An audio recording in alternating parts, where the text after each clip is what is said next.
Hello everyone, in this video I'll be showing you an OP Barbarian Wizard build guide for Baldur's Gate 3. Now I know what you're thinking, Barbarian and Wizard don't go together whatsoever. I've actually come up with a pretty synergetic combination here that I'm going to get into. So we're going to be starting with the Barbarian. When you start as a Barbarian, you get proficiency in Constitution saving throws, which is the most important saving throw proficiency, especially for a Wizard. So we're going to go with that there. Ability score, we're going to take our strength down. We want to have a decent dexterity for our armor class, and then we're going to actually just dump everything else. But our three main stats, dexterity, constitution, and intelligence. Now, ideally, we'd be able to get our, the intelligence up a little bit higher, but somewhere around there is great. Unfortunately, we do have to have one stat that's going to be a little bit on, not equal to the others. You can take up like your strength there if you want to keep everything even, because only even number ability scores improve yourself. So we're going to start there. One level of Barbarian. Next, so that starting off, we already have an armor class 26, really nice. And that's due to the unarmored defense. So next, we get ourselves the, I guess we're not going to take the Barbarian next level. We're going to go back to Wizard. So with the Wizard, we're going to go with our cantrips. I think that the best ones are Ray of Frost as well as Shocking Grasp, because both of these can be, if you cast water, double damage. So very nice. Minor Illusion's also another one that I'm a huge fan of, because I think this is one of the best cantrips. You can group enemies together for fireballs. You can call enemies out of a room if you want to go steal from it. So if you're the face of the party, you should have friends, so don't take Minor Illusion, just take friends. Then for our choice in spells, we're going to take Magic Missile and Shield. These are two of the strongest ones that we got. Now, Mage Armor would be nice, but it doesn't stack alongside the unarmored defense from the Barbarian, so we're gonna skip out on that. Now, Ice Knife is another nice one that'll deal damage if we have water set up, so I like to have that alongside Chromatic Orb, which is also another one that's you can upcast and it'll deal a crazy amount of damage if water is set up. Also, having Find Familiar is nice just to spread out aggro a little bit more. They usually die in one hit, but that's totally fine. Long Strider's another nice spell here, as this is going to last until a long rest, so very useful. And then we're going to take something like that or that for our prepared spells at level 1. So, level 1 Wizard, that is.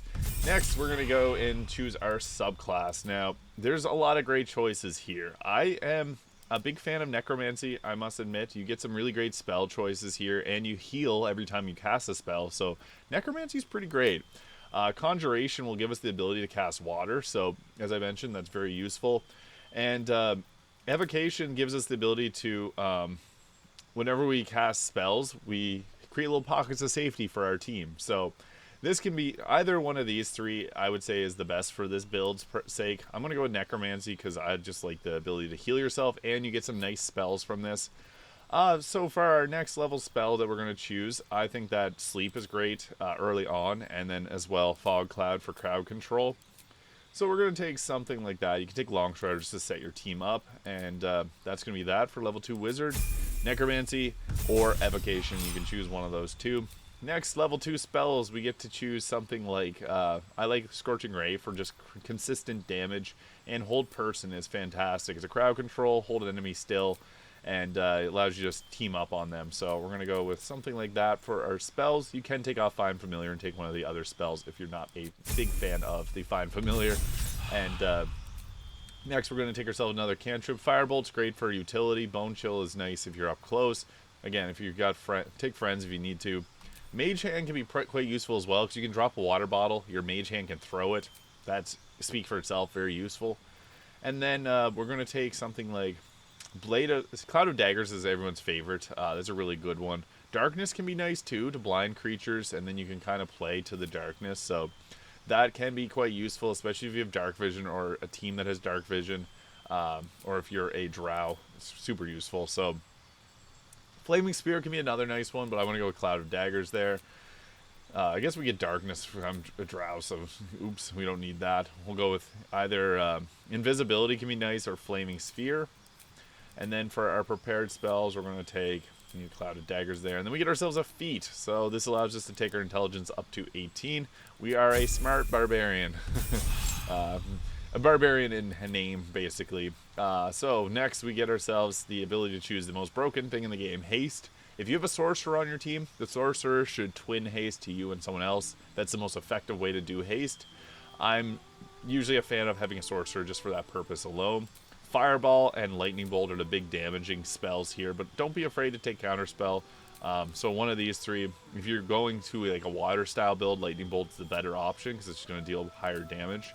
And then you can take something like that. With our increased intelligence, we can take another spell. So that's going to be that for that level there. We get ourselves Animate Dead, so we get to create an additional undead and better summons, and then we get the Animate Dead spell just from that. So very nice. We're going to take Fireball. Fear is great because it makes enemies drop their weapons and you can grab them. Glyph of Warding is another really great choice, and Vampiric Touch is nice because this regains health for you, as well as if you kill a target with this, you get the 3 times, so you get 9 health back and then regain half the damage in health as well, so that can be really good if you're up close. I like Haste, but Glyph of Warding is also another great option there, so I'm just going to take Fireball. Haste is good just to have, but I, again, would rather a Sorcerer twin Haste to 2 people for 1 spell usage. Next, we get level 4. I'm going to take Conjure Minor Elemental. This is pretty broken because you get 2 ice methods, which can deal double damage in water, which, as I said, is very useful. So, Ice Storm will set up water because it's going to create icy surfaces, which you can then hit with fire, and then fire again, and it's going to create wet targets with the steam. Confusion is another really great level 4 spell because this is like Fireball, but crowd control for 3 turns. So, one of these 3 is best, and then for prepared spells, we're going to take... we take off the Find Familiar, you can put on Conjure Minor Elemental, as it does have some usefulness. Ice damage is huge in this game, so definitely want to take advantage of that.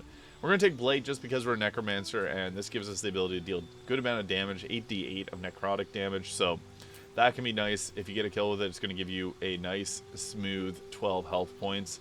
And then also on top of all of this, we can take Glyph of Warding, because there's some really good choices. You can make Glyph of Warding sleep, puts enemies to sleep. I think Glyph of Warding is pretty strong, so we're going to go with that. And then we also get ourselves the ability improvement to take our intelligence up even further. So we're going to go with that there. And then for our next level, we get to choose our Major Elemental, which we can upcast at level 11. And then on top of this, there's actually really great spells at level 5. So Cone of Cold does 8d8 of cold damage in a large area. And again, if you have water set up, that can do upwards of 128 damage. So very, very nice. We want to take that. So we're going to go with that for our spells. The Wizard's nice because they do get a lot of prepared spells, and that can be very useful. We'll take Bone Chill or Fire Bolt there for our cantrip. And then Hold Monster is fantastic as well. Makes some boss fights trivial, so I would recommend doing that. You can also get all of these if you have the scrolls for them. The Wizard can learn them, so no biggie if you don't got them. And now, because we have Undead, we can use Cloud Kill, which will not harm our Undead. So that can be another really useful spell to have here. So I'm a big fan of Hold Monster, but Cloud Kill also has a lot of usefulness too. If you have undead zombies, they just don't take damage. But Hold Monster can make a lot of boss fights really easy. Now we're going to get level 6 spells here at level 11. So we can get Create Undead, which gives us the Heinous Mummy. I think this is a pretty good one, but you can get it else how. Chain Lightning being my favorite. Chain Lightning is incredible. 160 damage at max if you got water set up. Speaks for itself. Globe of Invulnerability is another really great level 6 spell. We can also use a scroll to learn this. I'm a big fan of it, though. There's also the Otto's Irresistible Dance, which kind of got nerfed. Odaluk's Freezing Sphere is nice, but I do think that it's not as strong as like Chain Lightning. Circle of Death can also be a really great choice. If we have the Cherished Staff of Necromancy, this pairs perfectly because it allows us to continually cast this and heal 12 health or heal 18 health points every time we cast it. So if we get a kill with it, because the staff would give you the ability to recast the spell because you get the life essence from the Cherished Staff of Necromancy. And then you also, as a Necromancer, get 3 times whatever level spell slot you use if you kill a target with it. So with this, we can get 18 health back. So Circle of Death is really nice, but you also can learn that from a scroll. Create Undead is another great option, but we can get it else how, which I'll show you. So we're going to take that for our final spells, and you can swap out some of these for whatever other ones you prefer, but there that is. This is a funny build because the Barbarian provides us actually quite a bit. It gives us Constitution saving throw proficiency, which is huge, but it gets our armor class up to 26. So I'm using the gloves of dexterity to give our dexterity that +4. We have the +6 from Constitution unarmored defense because of the, I guess, from the amulet here. So if we swap that off, it's up to 23. I would recommend having the Constitution amulet though, and you can dump your Constitution that way and put it into different stats.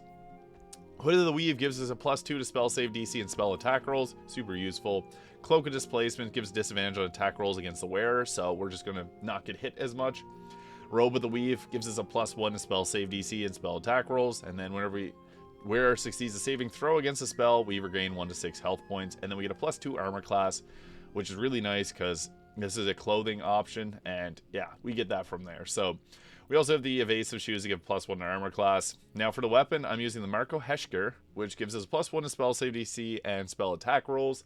As well, it gives us Arcane Battery, which allows us to replenish 1 spell slot. And then we get Kareska's Favor, which is fantastic, and I'll get into it. There's 2 really good options there that we can go with. But Konia's Waking Fortress is the best option that we got for a shield here, +3 shield, and then we also get Warding Bond and Reflective Shield. So Warding Bond being quite nice, +1 armor class and saving throws. But we can't target ourselves, unfortunately, with that. We do get the Crypt. I do like the Crypt Lord key ring to give us Create Undead without casting a level 6 spell slot, because we're going to get 1 since we took 1 level into the Barbarian.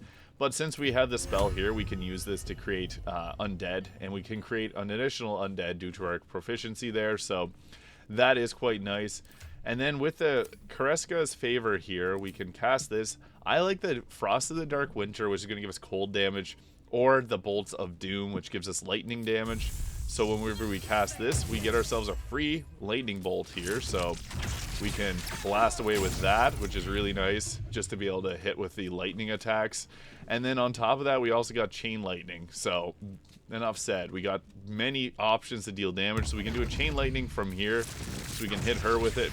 And then whenever we get whenever she comes back, we can also just cast it from our available spells. And then once that's done, we can use Arcane Battery to bring it back another time. And then we also got the Arcane Recovery here to get another level 5 spell. So yeah, it's pretty strong. We got a lot of great options here. So Global Invulnerability is nice just for the defense. You can pop out, attack, pop back in. We have lots of options for defense. We got Conjure and Elementals, so we can bring in different elementals to help out. I'm a big fan of the Earth Elemental, but if you have a level 6 spell slot, you can also cast the higher level versions of them, so that's quite nice too. So yeah, you can get like the Water Myrmidon, which will set up water. So that's really nice just for keeping your whole team alive, because they can heal. But on top of that, they also have like a lot of nice ice attacks, so if you have water set up, that works fantastically. And then we also get the minor elementals for the ice methods, which pair alongside this very well, because they do ice damage, so they got Frost Breath, as well as the Chromatic Orb, cold damage. So great damage there, and there's 2 of them. And then they can also Death Burst, so explode and deal ice damage. So they're actually very synergetic there. On top of all that, we have Animate Dead, so we can just continue to raise the dead and Conjure Dead. I think it works very well. And also, if you have Us, that's another summon that you can bring in. So what's funny is people treat it as if it's a cat if you bring it through town. So this is a very powerful build in Baldur's Gate 3. You can set up Glyph of Warding Sleep to cause sleep to enemies. And unfortunately, I aggroed the whole team there. So yeah, that is a Barbarian Wizard build guide for in Baldur's Gate 3. Thank you so much for watching. If you found this video useful, please hit the subscribe button below. And I'll see you all in the next video.